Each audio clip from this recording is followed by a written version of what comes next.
Don't be frightened.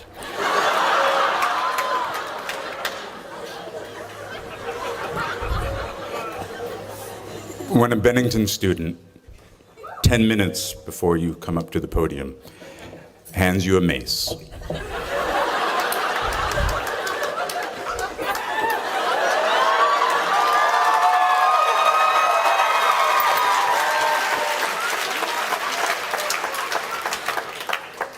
that he made,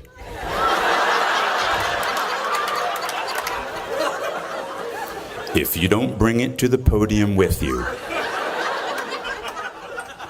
you'll never be Bennington.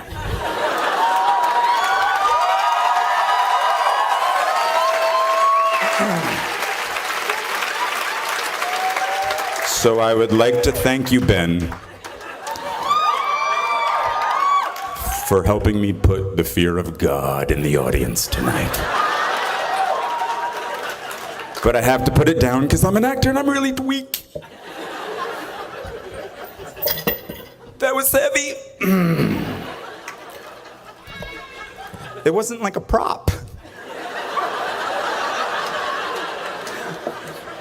That shit was real.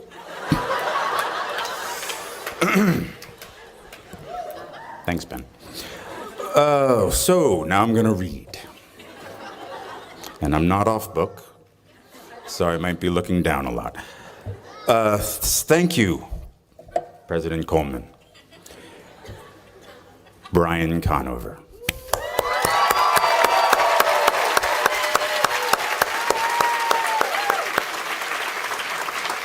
Faculty, students, family, alumni, some of whom are dear friends of mine, who've traveled all the way from the big city to see me hopefully not humiliate myself tonight. And especially thanks to you, the graduating class of 2012.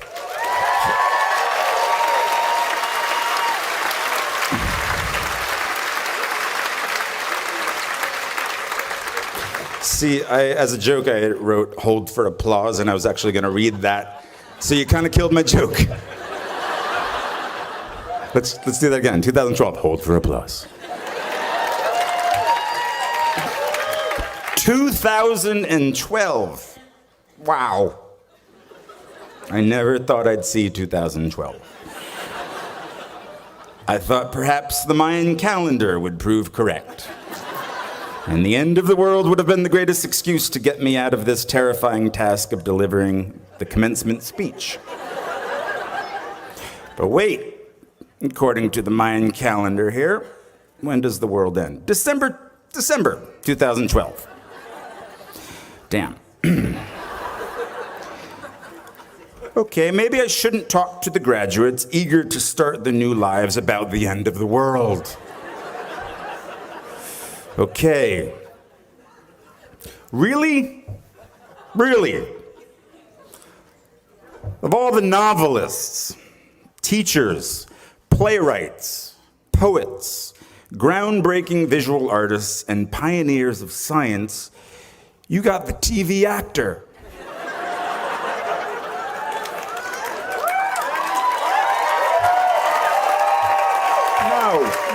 No. And I actually heard you petition for me.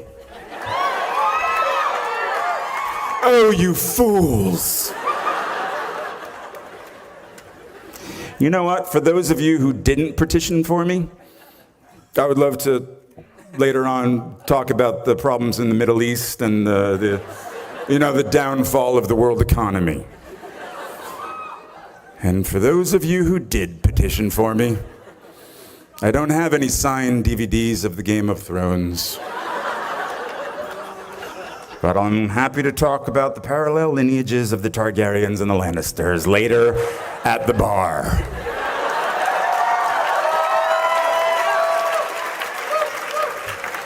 You see, it took all of my strength, and of course a little extra push from my wife, Erica, for me to agree to do this. Because I don't do this. In my profession, I am told by people who know what they're doing, where to stand, how to look, and most importantly, what to say. But you've got me. Only me. My words, unedited, and as you will see, quite embarrassing. Okay, let me think. I'm thinking. But I didn't read that. That was ad lib. Let me think. What has everyone and their uncle told me as I desperately seek out advice on how to give a commencement address? Tell them what they want to hear. Talk about your time at Bennington. Know that there is no wrong speech.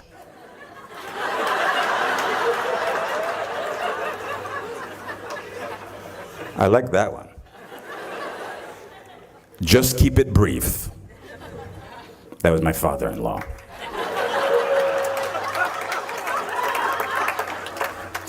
Be brutally honest.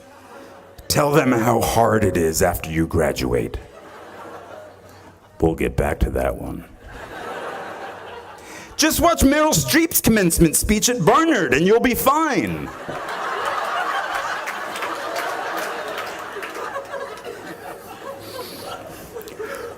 What did Beckett say? I can't go on. I'll go on. So even if I don't burn in your hearts and minds long after this speech is over, even if I don't inspire you to reach for the stars and beyond, even if I am erased from your memory after one glass of wine tonight, where am I going with this? I can't go on. I'll go on. You know, I won't speak of my time here like some old fisherman. You have already had your time here. You have your own story to tell. But I have to say, for me, it did start here, in Vermont, on a very rainy night. It was 1987, and I was a prospective student. The rain was coming down so hard, it was impossible to see that I was meeting the person who would later become my greatest friend and collaborator. A freshman who would, 17 years later, introduce me to the woman that became my wife. I'll call him Sherm, because I do.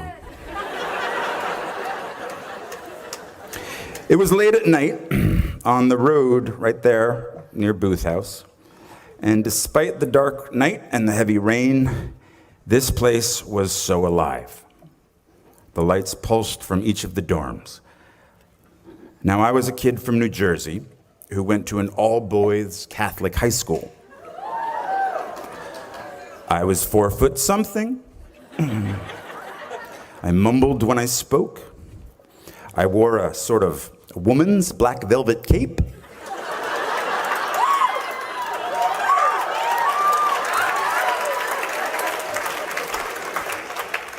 Black tights,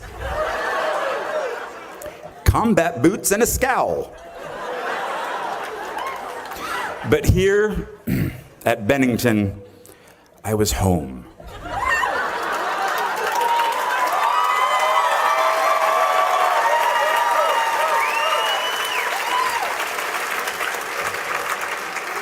And I have to say, it doesn't get better. Yeah. Just, let me clarify. There are not shinier, more important people out there. Your fellow students, your friends, sitting around you are as good as it gets. 22 years after my own graduation, I have worked with my rainy night friend and fellow graduate, Sherm, on countless productions he has written, in all stages of development, from living rooms to off-Broadway. Brooks, Ian, Justin, Brett, John, Matthew, Jim, Sean, Hyla, Nikki, and the Bee are all classmates I shared my time with here and still work with, and am lucky to call my friends. We are very spoiled here. People always say to me, for such a small school, it seems like there are so many of you.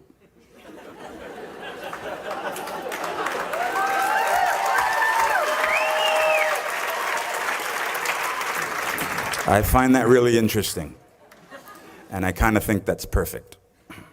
We can't help it. We burn very brightly. Please don't ever stop. Okay. Graduates, now when I sat where you are, sitting right now, I had so many dreams of where I wanted to go, who I wanted to be, and what I wanted to do. Theater companies I wanted to start with classmates, movies I wanted to be in, directors I wanted to work with, stories I needed to tell. It might take a little time, I thought, but it would happen. When I sat there, 22 years ago,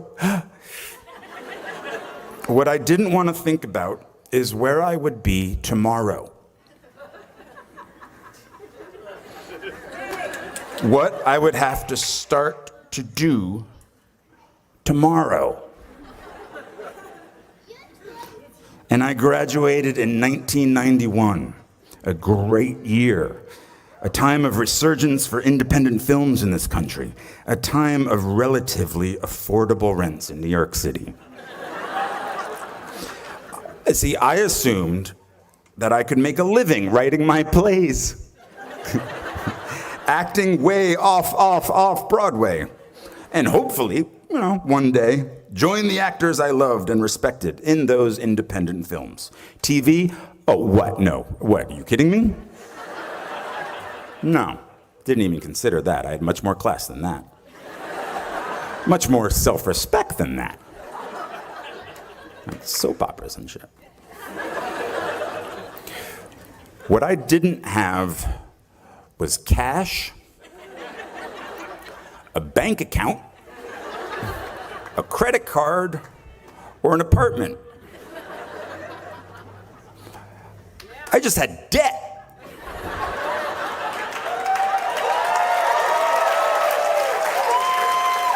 A big, hungry, growing larger every moment debt. So as you will tomorrow, I had to leave beautiful Vermont. I packed the life that I knew with socks and a toothbrush into my backpack, and I slept on couch after couch after couch after couch at friends' apartments in New York until I wore out their rent-paying roommates' welcome. I didn't want a day job. I was an actor. I was a writer. I was a Bennington graduate. I had to get a day job. I dusted pianos at a piano store on Ludlow Street for 5 months. I worked on the property of a Shakespeare scholar for a year, pulling weeds and removing bees' nests. I went on unemployment once, but not for long. I couldn't handle the guilt. Eventually, I was able to pay rent for a spot on the floor of an apartment on the Lower East Side, but my roommate had a breakdown and disappeared. He later resurfaced in a religious cult. I'm making this sound romantic. It really wasn't.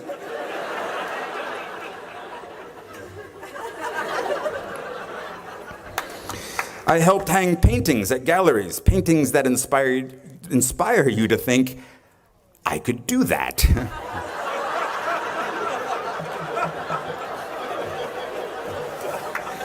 And then, finally, after 2 years of job and couch surfing, I got a job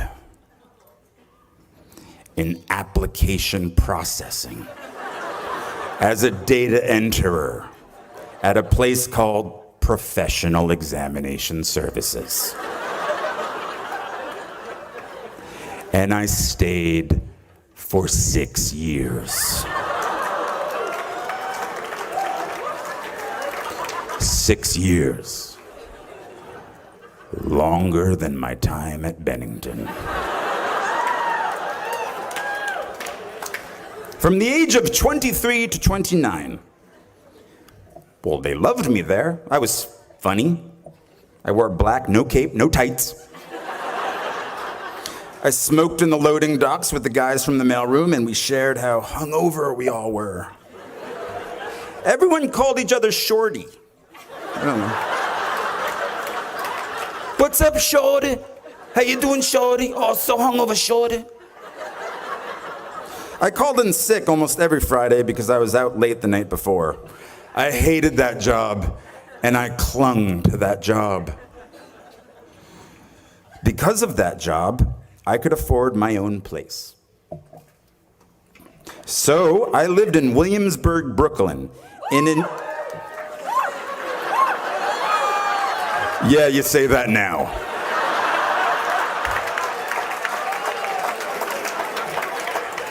Oh, my kingdom for a time machine.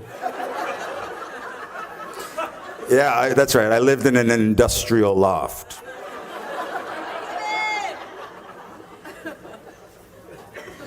My rent was $400 a month. My dream of running a theater company with my friend and fellow Bennington graduate Ian Bell had died. I won't go into those details, but neither one of us had any business sense, and the theater we lived in, it had no heat or hot water. We didn't smell very good, but we had our youth. The youth gets old very quickly. You'll see. So Ian moved out to Seattle, and I moved up the street to my loft. And I still didn't have heat. In 1993, industrial loft meant not legal to live there. I don't want this to sound cool, and I feel like it's sounding cool. Shit. Ad lib.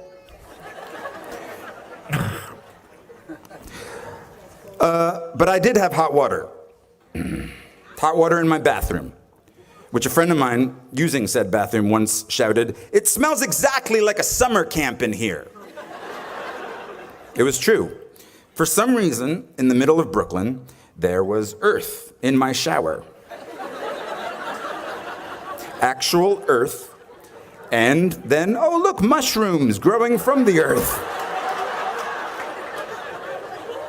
But I was safe, though. The Ideal Fire Control Company was right across the street where they make all the chemicals that put out chemical fires. I did not fear a chemical fire. I would be okay. And all those chemicals in the air were okay too, because up the street we had the spice factory. They made spices. And that just covered everything up in a nice cumin scent. I had a rat. But that was okay, because I got a cat. His name was Brian, no relation.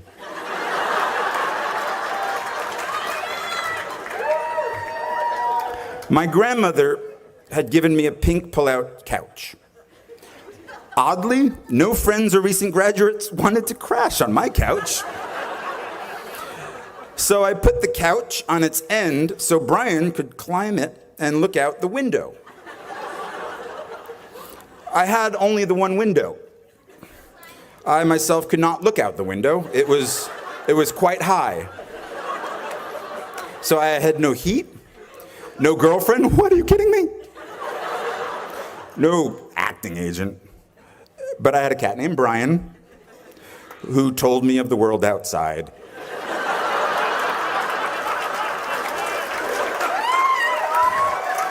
And I stayed for 10 years.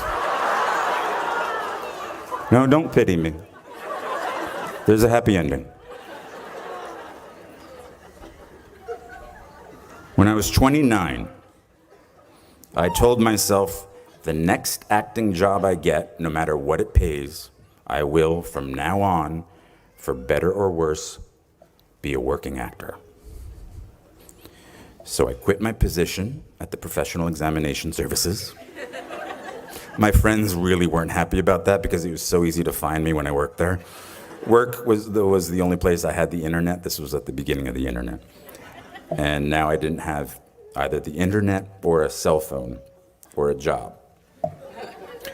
But something good happened. I got a low-paying theater job in a play called Imperfect Love, which led to a film called 13 Moons with the same writer, which led to other roles, which led to other roles. And I've worked as an actor ever since.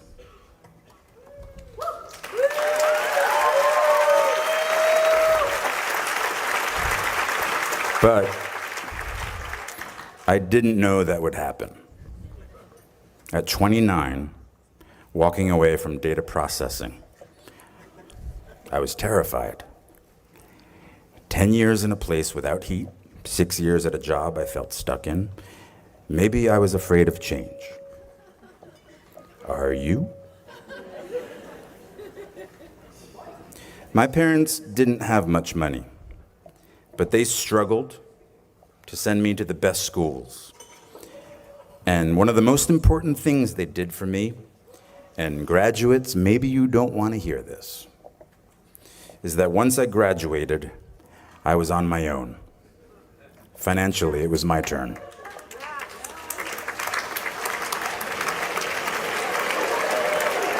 Parents are applauding, graduates are not. But this made me very hungry, literally. I couldn't be lazy. Now I'm totally lazy, but back then, I couldn't be. And so at 29, and at very long last, I was in the company of the actors and writers and directors I'd sought out that first year, that first day after school. I am by their sides. Raise the rest of your life to meet you. Don't search for defining moments because they will never come.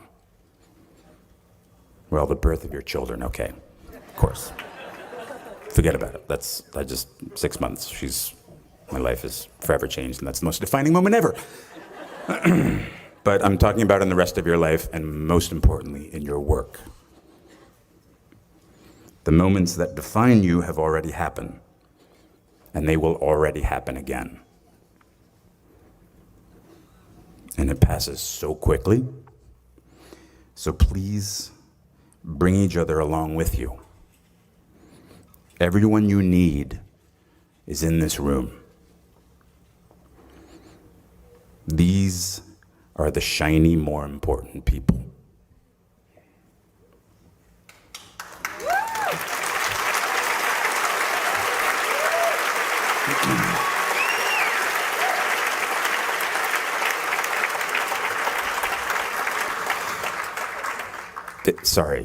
It sucks after graduation.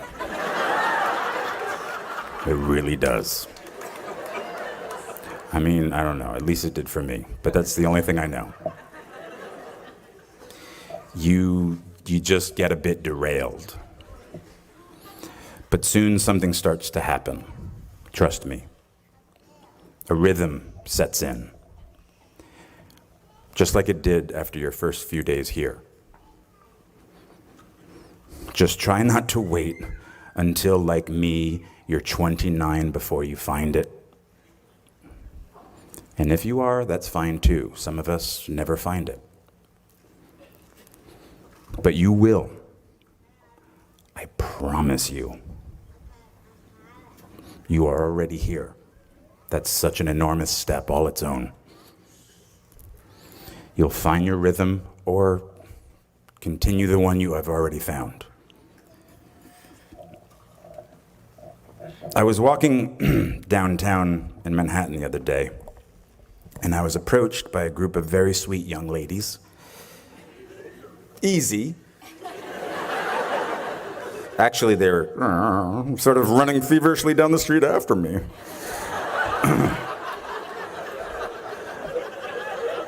When they got to me, breathless,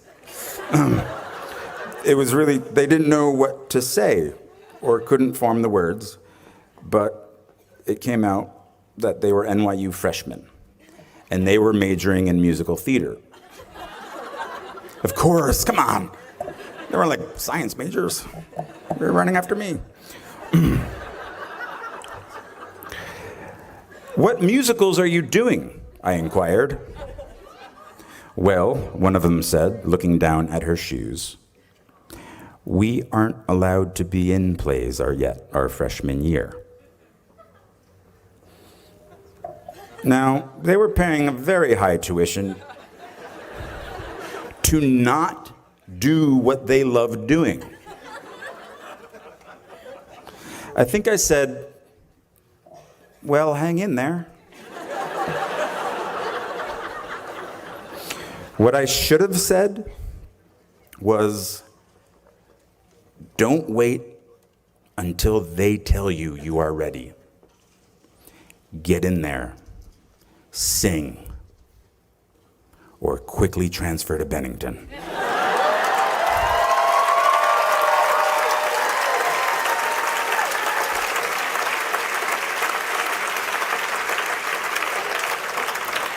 When I went to school here, if a freshman wanted to write, direct, and star in her own musical, the lights would already be hung for her. Now, I tell this story because the world might say you are not allowed to yet. I waited a long time out in the world before I gave myself permission to fail. Please, don't even bother asking. Don't bother telling the world you are ready. Show it. Do it. What did Beckett say? Ever tried, ever failed, no matter. Try again, fail again, fail better. Bennington class of 2012. The world is yours. Treat everyone kindly and light up the night. Thank you so much for having me here. Good night.